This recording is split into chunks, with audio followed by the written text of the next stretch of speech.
Now, I think in some ways, if it's a sensible thing to articulate that, look, we want to move beyond past problems and hopefully can usher in a new relationship with the neighbors, perhaps who have been adversaries in the past.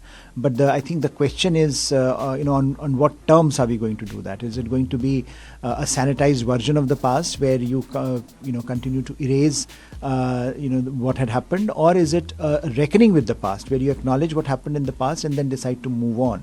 So I do think that it's a challenge now for Bangladesh to decide. And there have been, as we know, in the past, different voices in Bangladesh who have said different things about Pakistan and how to engage with Pakistan.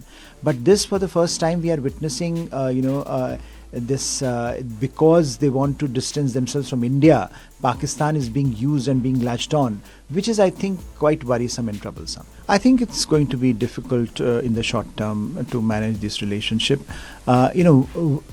First of all, if you have a leader who had been in office for more than 15 years, like Sheikh Hasina was, and she goes away from power like the way she went, she goes out of power, and India had invested in her for the last 15 years. So it's very natural that some amount of turbulence would be there in the relationship. There'll be some readjustment to the new realities, and that had been happening now for a few months.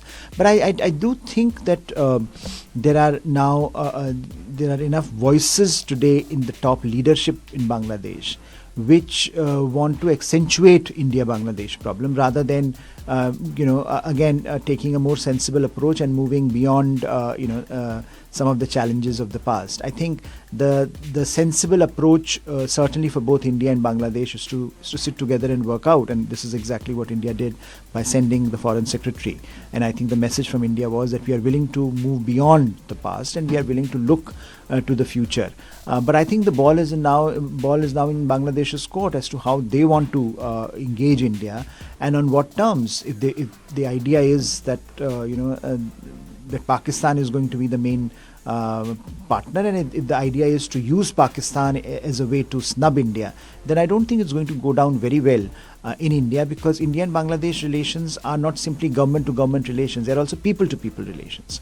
And so therefore, if you want those relations to continue, which I think we should, then there are sensible ways in which I think Bangladesh government can engage with India, and I think it should be prioritized, because India being the most important economy and being the most important country in the region, if the idea is that somehow you can marginalize India in your foreign policy, I don't think that is going to work. And it also applies to India, but India has tried to move forward, and therefore the visit of the foreign secretary was very, very crucial. But I do think that the next few months are also going to be very crucial, because the temperatures are rising on both sides. We are seeing the attacks, for example, on places of worship, temples, and how some of the monks have been treated. I think that is creating a societal problem in India, which Indian politicians, Indian leadership would find it very difficult to navigate.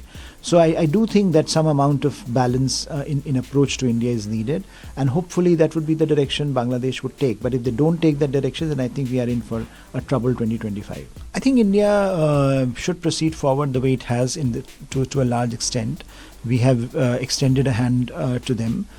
Foreign Secretary's visit underscored our commitment to a strong India-Bangladesh relationship, and we have also said that there are enough challenges in the relationship that we need to figure out. How do you move beyond that? And I think in some ways for India, Bangladesh has been its most important partner over the last 15 years. And I think in that sense, India will certainly feel that it needs to continue to engage with Bangladesh. But for India, the focus should be on ensuring and watching very carefully where how the government of Bangladesh evolves and what are its priorities, because at the moment there are enough voices in that administration that take a stridently anti-India position. Publicly anti-India rhetoric comes out occasionally, which does great harm. And I do think that in that sense, social media on both sides has also accentuated some of these fault lines, which I think governments will have to ignore and move on both sides towards a more productive engagement. But I do think that in some ways now it is for the government of Bangladesh to decide where they want to take this relationship, and in 2025 will be an important marker in that regard.